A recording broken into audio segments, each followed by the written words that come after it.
You're listening to Make Some Noise podcast, minisode number 434.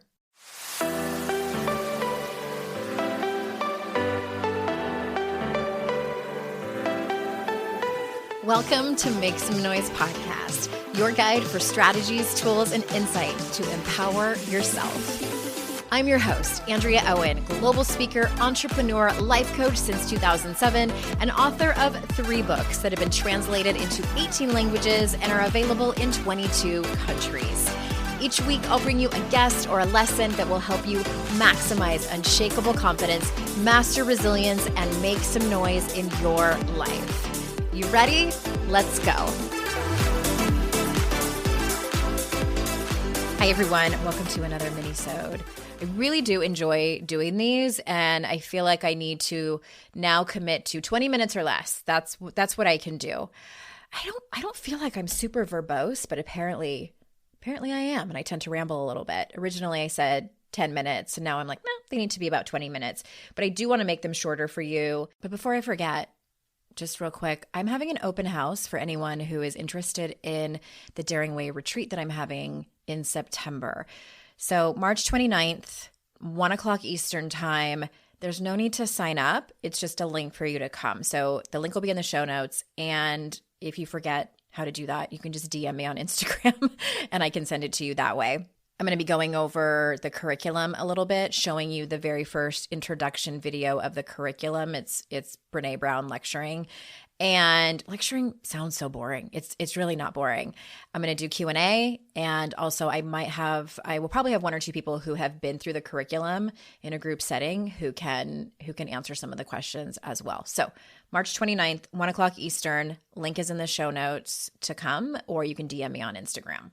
Today, I want to talk about 2 things. Hopefully, the first one will be quick, and the second one is maybe a little bit longer. But the first part is I had the worst vulnerability hangover after episode 432 came out, the conversation about shit that matters with unqualified people that I did with Amy Smith.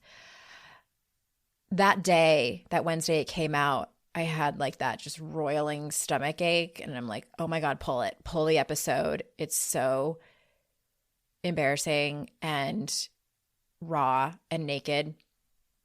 But I decided to leave it. And I was thinking about something else. The other morning I was laying in bed super early in the morning thinking, you know how like when you do something really vulnerable or you say something really vulnerable, maybe not all the time, but I often afterwards think of all the scenarios that other people are thinking or judging me for. And one of those things, and I was totally doing that about that episode, one of the things was I was worrying that people were thinking, why does she care so much what other people thought? Like, why did she care so much? Totally understandable. I get it. I do talk about how we handle judgment of others, and I've talked about it. I talked about it in How to Stop Feeling Like Shit. If anyone remembers the 1-inch square box, that the people that you can write their names in that small box, those are the people you should truly care about their opinions and what they think of you. Everyone else, it doesn't matter. And that lesson is truly difficult to live in your life. And I want to say this kind of in my own defense, and also if anyone else is in a similar position or has felt, if you could relate to what I went through and what I was feeling, and you hear that voice of, why do I care so much what other people think? I really feel like there is something different about when you go through something so publicly and you're so profoundly humiliated. Couple of things that I don't think I mentioned in the episode. One is that I could feel people's secondhand shame for me. And it's a weird place to be in when you feel your own stuff. Like I felt my own shame and my own humiliation, and then I could feel other people's about my situation. It's awkward. and I had to rumble with that. And then the other thing is I had never experienced something like that, where the amount of people that knew my business and knew what had happened, the amount of people, it was far and wide. It was a lot of people. We had a lot of friends. My ex-husband's family was huge and very close. There were so many people that knew and also knew a lot of the details, which was even more humiliating. And I just didn't know how to navigate that. Like, how do you navigate something like that when it's thrown at you? And I think that's part of all of the feelings piled on and part of why I was so impacted when Brene said on that podcast, I can't remember her exact words, but it's in the first part of that audio that I shared in that episode where she said something like, we're rethinking how we talk about and think about and define humiliation. We've looked at the science, and science changes sometimes. We have new data, new studies come out, and I cannot tell you how validated and seen I felt to hear her talk about that and really name it, because what I had gone through was not only incredibly dehumanizing when it happened, but it felt like I shouldn't be feeling the way that I should. So I felt like I was broken. I felt like something was wrong with me. So it's been a ride, y'all. It's been a ride. So that's all I'm going to say about that. And the second part is my dog died. And that was fucking terrible. She was old. And if anyone follows my Instagram stories, you probably saw her a lot. And I still have in my highlights, I'm at Hey Andrea Owen on Instagram. If you go to my story highlights, there's 2 different ones dedicated to her. One is called my coworker, because that's what I used to refer to her as, because she was here in my office every day, all day. And another highlight is called Dirty Baby, because that was her very favorite toy. And we actually went through 2 different Dirty Babies. And I thank all of you who DM'd me when I would make stories about her. And she was a very, very good dog. She was a great dog. And I not only have never been through a pet death like that, she was my first dog. I grew up with cats, and nothing against cats. Nothing at all against cats. But we had a dog briefly when I was in middle school. But she really was the first dog that I've had as an adult. And also, don't tell my husband and my kids this, but she really was my dog. And I think partly because I was home all day. I work from home, and we rescued her from a German Shorthair Pointer rescue when we lived in the state of Utah. It's a breed that my husband grew up with, so he knew them well. She was about 4 years old, and the rescue in Utah, from what I understand, what the lady told us was that German Shorthair Pointers in the state of Utah are the second highest breed to be euthanized, only second to black dogs in general in Utah, because Utah is a large hunting state. And a lot of people get those dogs and either don't know how to train them to hunt, or for whatever reason. There were a lot of dogs, a lot of German Shorthair Pointers and some Weimaraners in this rescue. It's called Utah's Perfect Pointers, and they're based in Salt Lake City, and they were wonderful. The woman that runs it, her name is Marilyn, and she was fantastic. And the way that they do it, I don't know if it's this way in all rescues, but she chose a dog for us. We didn't get to choose a dog. And they don't like to allow people to adopt dogs, especially that breed, who have children under the age of 4. And our daughter was almost 4. She was 3.5. And she said, I usually don't do this, but I'm going to make an exception because I think I have the perfect dog for you.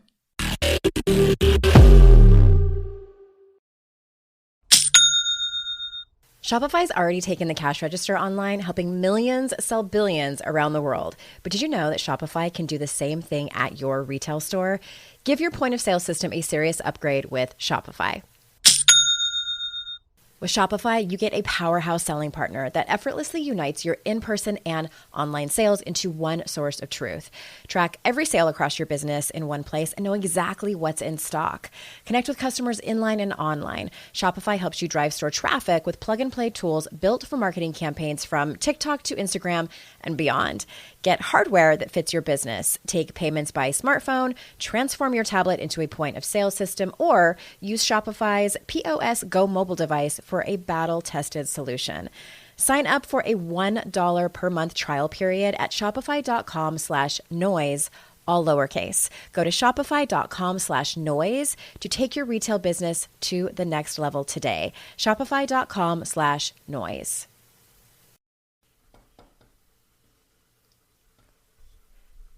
Fast forward to the end of 2024 and think about your goals. What can you do right now to give yourself the best chance of succeeding? If you want to learn a new language, you absolutely should get Babbel. Don't pay hundreds of dollars for private tutors or waste hours on apps that don't really help you speak the language. Babbel's quick 10-minute lessons are handcrafted by over 200 language experts to help you start speaking a new language in as little as 3 weeks. Babbel's designed by real people for real conversations. Studies from Yale, Michigan State University, and others continue to prove Babbel is better. One study found that using Babbel for 15 hours is equivalent to a full semester at college. Now it's so easy to speak simple conversation phrases with the guy that takes care of my lawn without having to consult language apps. Here's a special limited time deal for our listeners. Right now, get up to 60% off your Babbel subscription, but only for our listeners at babbel.com/noise. Get up to 60% off at babbel.com/noise, spelled BABBEL.com/noise. Rules and restrictions may apply.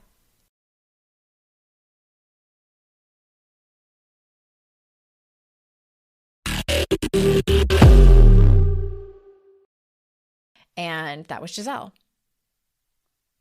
And again, we don't know exactly how old she was when we rescued her. We think she was about 4 years old.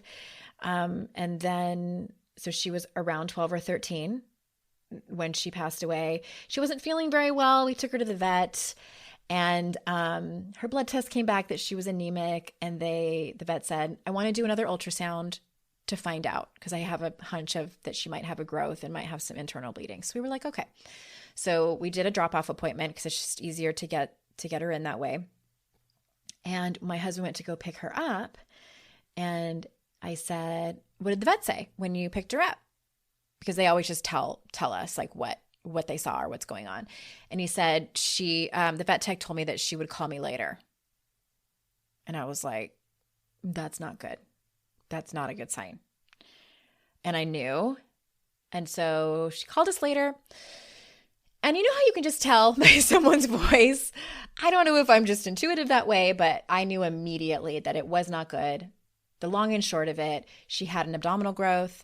There was some internal bleeding, and they could do surgery, but she didn't recommend it. It was very invasive. And she said, we're going to open her up.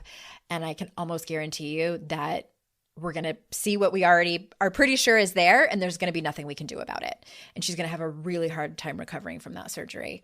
So our other option is that we bring her in every couple of weeks for a blood test to see where she's at. And then I said, how long do you think she has? And she said, 3 months, with a question mark at the end of it. And I thought to myself, I think we're going to be lucky if we get 3 months.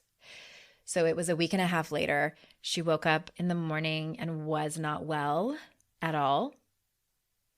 And I won't get into the details, but I also wanted to mention that there is a wonderful company called Lap of Love. They're in 22 states around the US. I don't know if they're in Canada, but it was founded by a veterinarian in Florida, and they mostly do home visits for euthanasia for your pet. And I was on the phone with a vet crying, trying to get an appointment to bring her in because she was in pain. She was disoriented. It was not good. And Giselle didn't really like the vet. It was for sure not her favorite place. And I'm like, I wish that they could come here. And our vet does do home visits, but it's always at the end of the day. They were down to one vet that day, and she's like, I'm not sure I can come today. So she's like, try calling Lap of Love. I had never heard of them before. By some miracle, they had a cancellation that morning, and a wonderful veterinarian named Dr. Kate came to our house within a couple of hours. She was so lovely and so calm and so empathetic, and walked us through everything. Luckily, my husband was there with me. My children I had already taken them to school. And she walked us through everything, and it was peaceful and also incredibly brutal. One of the hardest things I've ever had to walk through. But I wanted to say this. You know, I had never quite understood people's relationships with dogs. And I knew several years into having her that when it was her time to go, that I would not be well.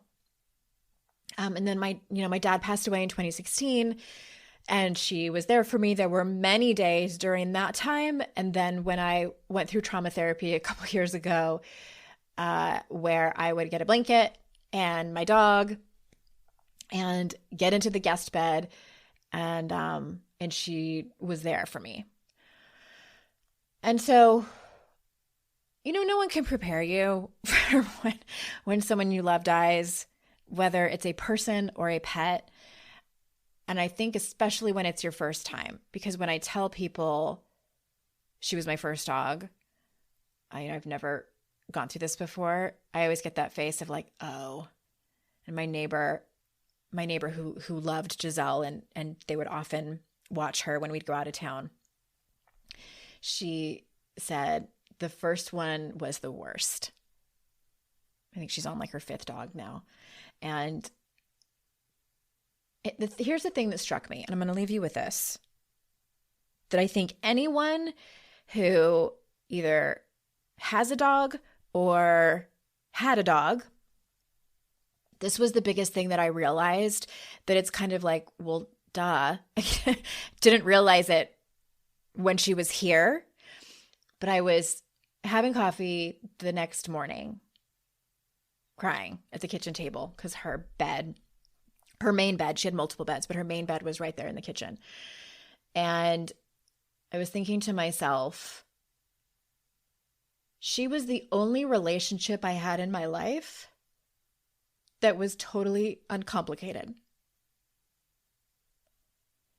She never hurt my feelings. She was never passive aggressive or sarcastic at me. She never said anything where I couldn't understand the context, or that I had to wonder. I never had to wonder how she was. I never had to wonder how she felt about me, ever. And I think our relationships with humans, sometimes they're complicated. Whether it's our children, whether it's our partners, whether it's our friends, our parents, our siblings, our coworkers, literally anyone that we have any kind of relationship with, most of the time, I'm going to venture to say most of the time, it's complicated. And obviously to varying degrees.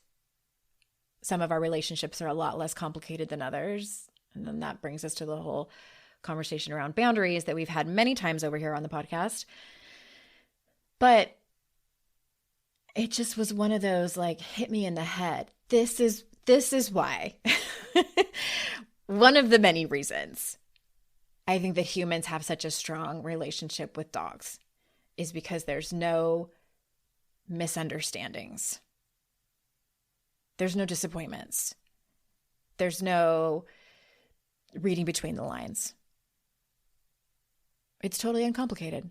And so as I record this, 8 days after she passed away, I still feel like somebody came and scooped my insides out.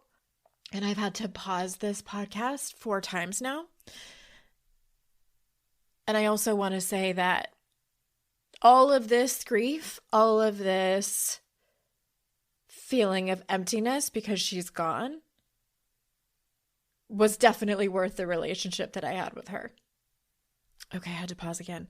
I know wherever she is eating popcorn and eating corn dogs, and she is endlessly chasing squirrels, rabbits, and cats. Not necessarily in that order. And she's playing with her dirty baby, and she's also with humans, because she was pretty indifferent about other dogs. You know, people say that they like dogs more than humans. Giselle liked humans more than she liked dogs. I don't know. Maybe she's with my dad. My dad loved dogs. And before she died, I asked her to wait for me on the other side. And I don't know. I'm one of those people that's like, I don't know what the afterlife brings. I don't know what happens.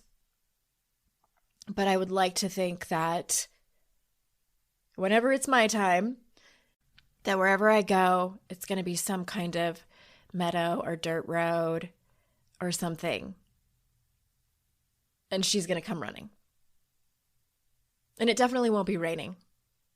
She hated the rain.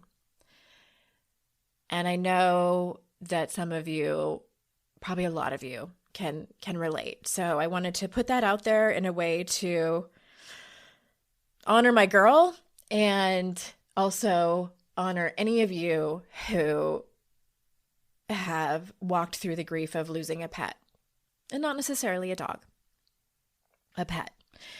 And I would be honored to see pictures of your pet. If you want to DM me on Instagram and let me know that you listened to this podcast episode, this minisode, and that you know. I also did a little tribute to her on Instagram. I made a little video, a short little 1-minute video of her and this really beautiful poem that I loved. So you can go over and check that out. Again, I'm at Hey Andrea Owen over there. Thank you for listening to this. I've made it under 20 minutes.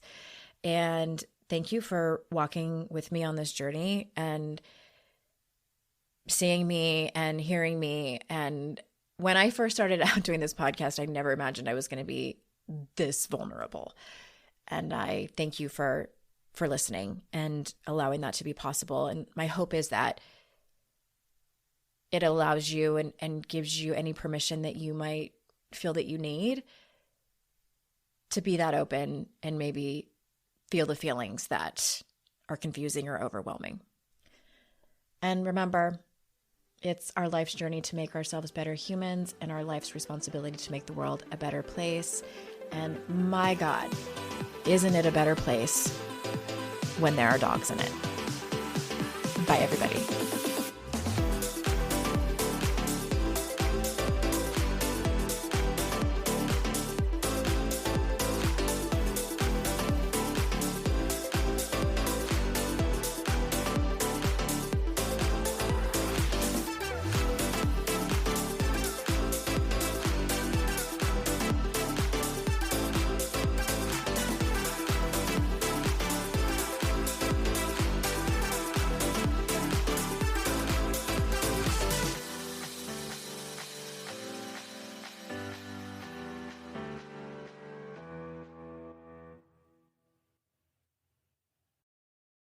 I'd like to introduce you to the Minimalist Moms podcast.